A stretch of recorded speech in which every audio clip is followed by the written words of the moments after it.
Name given to the round planet-destroying battle station in Star Wars A New Hope. Life Star, Death Star, or Happy Fun Ball. Now, are you ready to have your mind blown? The first words in the first Star Wars film begins with, "A long time ago in a galaxy far, far away." That means all the stuff we're watching takes place in the past. What? Oh, and yeah, that question was on a game a long time ago, too, just saying. Now, Life Star is more likely to be the name of someone conceived at Burning Man, so that's not right. And I think Happy Fun Ball was an old SNL sketch. All right, yeah, so that means Death Star is the correct answer. Yes, it is. And man, they should have known that they were up to no good when they saw the blueprints and it read Death Star. I mean, yeah, okay.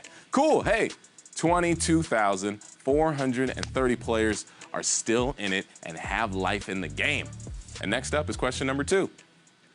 Which of these is not a character in the Star Wars movies? Boba Fett, Greedo, or Pizza the Hutt? Now, speaking of Star Wars characters, the voice of Yoda is Frank Oz. And you know who else Frank voices? Miss Piggy. Now go back and watch The Muppets with all that knowledge. Hey, sound guy, not everything is a mind explosion. Okay, wait, either I just blew the sound guy's mind, or he's being incredibly annoying? Yeah, incredibly annoying, of course. Now, one of the best things about Star Wars is that there are a lot of bad guys in these films. And 2 of these answer choices were bounty hunters, but they weren't working for the good guys. If Pizza the Hutt sounds familiar, it doesn't surprise me. He was definitely a big and very gross character in Spaceballs, so that means Pizza the Hutt is the correct answer. Yes, he was a character in Mel Brooks' Star Wars spoof, while Greedo and Boba Fett worked for Jabba the Hutt, the real Star Wars character that Pizza was based on. So, JD, JD, I am your father. Oh, yeah, no. I guarantee that you are not my father. You're right. JD, I am your uncle. Very doubtful, but nice try. Okay, that's not entirely accurate. JD, I once had a coffee date with your aunt. Totally getting into your head. Lauren's kind of creepy over there, right? Hey, we got 21,552 players who have creeped through the first 2 questions. Let's see if things get tougher with the next one. Question number 3. Which star of TV's Atlanta plays Lando in Solo, A Star Wars Story? Donald Glover, Chadwick Boseman, or John Boyega? Now, the California legislature finally, they voted. Yeah, the legislature voted to finally, officially declare May the 4th Star Wars Day. Finally. Ha, that's great. Yeah, maybe over the summer we can celebrate the Marvel Cinematic Universe. Ooh, maybe September 15th can become Batman Day. Why that date? No idea. I don't know, just felt right. All right, so which actor had the very tall task of taking on Billy D. Williams' iconic role? Well, all 3 choices are awesome actors, but is there anyone more fearless than Childish Gambino himself? I don't think so. And he is the star of Atlanta. Yes, I'm talking about Donald Glover, everybody. Donald Glover is the correct answer. Does anyone even remember him from Community anymore? Such a good show. Such a good show. All right, hey, we got 16,554 players who are 3 for 3 and are still playing for 15 grand. So what's next? Attention shoppers. Ooh, we're going to ask you about shopping in the Star Wars universe. Here we go. Question number 4. What did Luke say he wanted to pick up at the Tashi station in Star Wars A New Hope? A moisture evaporator, power converters, or blue milk? Now, I've always wondered what the Tashi station was like because we never see Luke go there. In my mind, it's like a mini mall with a 7-Eleven, a Supercuts, and a mom-and-pop droid store. That seems really shady because you've never seen anyone go in there. Well, in the Star Wars universe, blue bantha milk is delicious and nutritious, but it's still incorrect. Luke lived on the planet Tatooine, and if you're aware of the dry climate there, then you might have guessed people needed moisture evaporators. And if you did, that's too bad, because he wanted to pick up power converters, everyone. Power converters is the correct answer. Hope you got it. All right, look at this. We got 13,865 players who are converting the power, well, their power, into correct answers. You're doing great. And here comes the next one. Question number 5. Which of these Star Wars characters did not have a cartoon series named after them? Droids, Ewoks, or Wookiees? Now, at the end of the month, Disneyland's billion-dollar Star Wars Galaxy Edge attraction is opening up.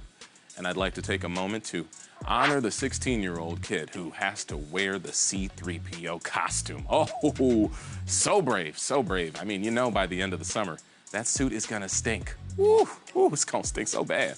All right, now, the cartoon spin-offs we're talking about both aired on ABC in the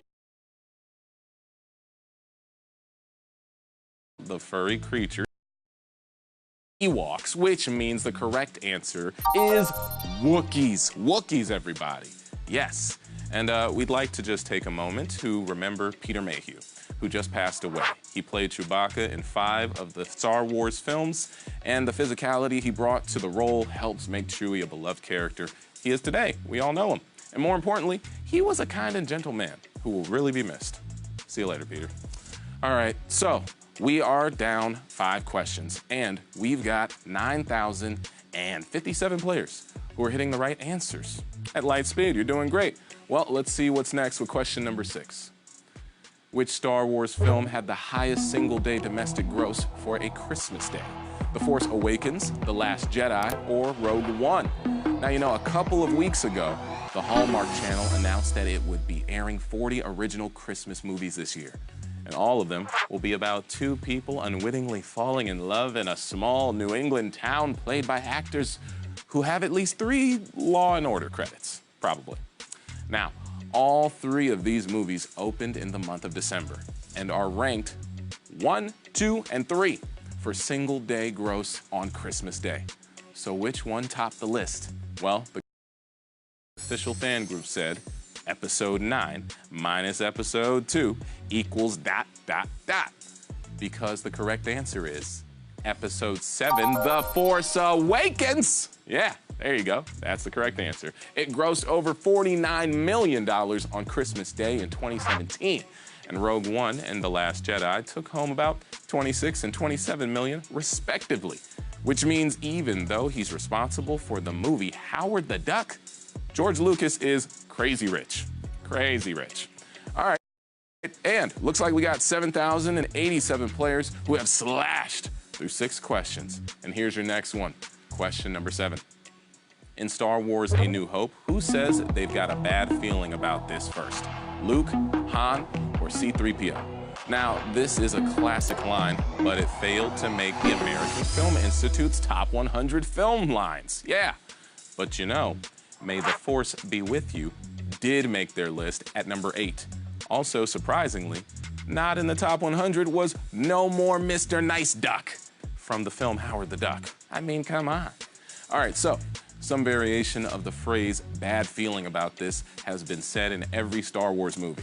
But we're just talking about the original 1977 film in this question. So in A New Hope, it's actually spoken twice. Once in the scene where the good guys are stuck in a closing trash compactor, and in an earlier scene when they're seeing the Death Star for the first time from the bridge of the Millennium Falcon. So, who said, I have a very bad feeling about this on Han Solo's spaceship? Well, it was Luke Skywalker, everyone. Luke is the correct answer. Yes, and for some reason, I'm starting to get a bad feeling. Watch out, JD. Watch out for... Ah! My weapon!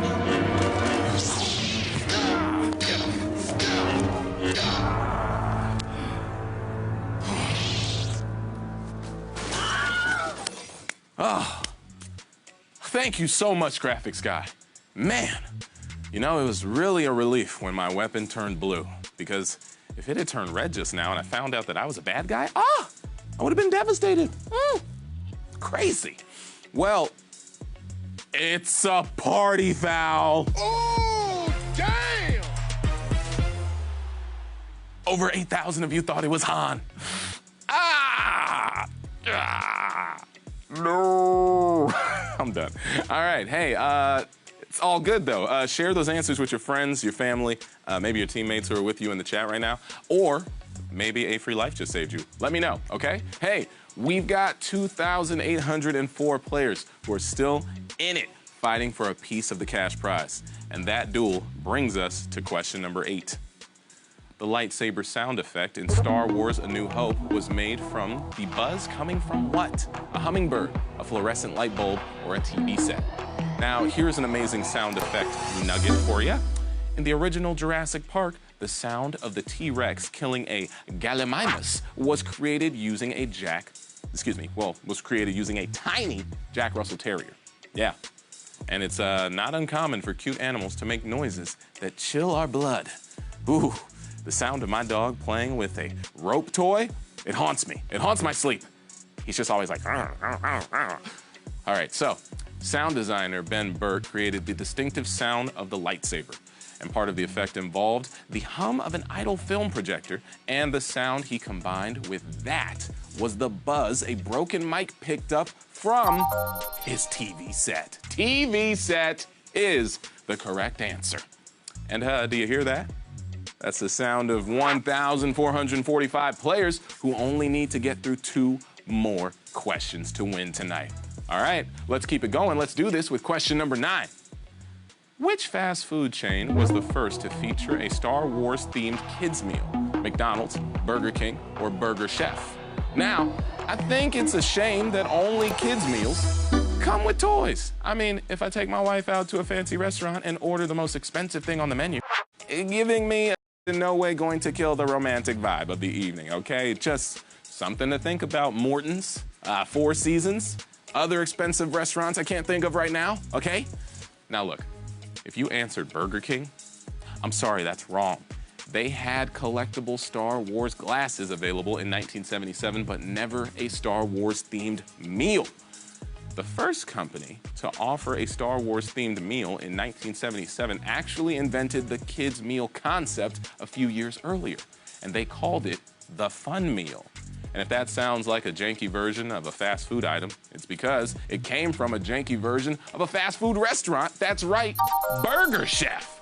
Burger Chef is the correct answer, everybody. Yes. And where have you gone, Burger Chef? I mean, where? J.D. Witherspoon, you will provide me with the confetti clue for tonight's game before the question comes up. You will. Dude, the confetti clue was like 3 questions ago. Seriously, what question are we on? We're on the last one. Really? I just stepped away to nuke some hot pockets. You know what? I can handle this. J.D., you will give me the answer for tonight's final question. Okay, later, you sucky Lord. I need a ride home after the game! Jeez Louise. All right, hey. 862 players are riding their spaceship and have their targets set for $15,000. Well, okay then, it's time for your final question.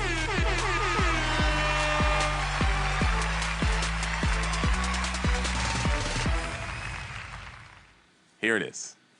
Which Star Wars movie has the most words in its opening crawl sequence? Phantom Menace, A New Hope, or The Force Awakens? Now, that's how awesome the Star Wars films are. I mean, all of them start off requiring us to actually read. And not only do we see this over and over again, we even remember a lot of the crawl. You know, teachers should use nothing but the crawl in classes to see if it improves test scores. I mean, that could be a thing, right? I could teach things. I know science. All right, now look, all these crawls are in the same ballpark when it comes to word count. The range is about 75 to 90 words each. The crawl in The Phantom Menace has a total of 78 words. A New Hope, the first film released, checks in with 83 words. Well, what about The Force Awakens, huh? I mean, that movie's crawl comes in at 88 words, which means The Force Awakens! Yeah. That's the correct answer, everybody. There you go. Did you get that question right? Did you get all 10 questions? And Did they wind up being exactly the droids you were looking for? Well, if so, great. That means you won. How many winners did we have tonight? 271 total winners answered all 10 correctly, and you're taking home $55.36. You did it. Woo!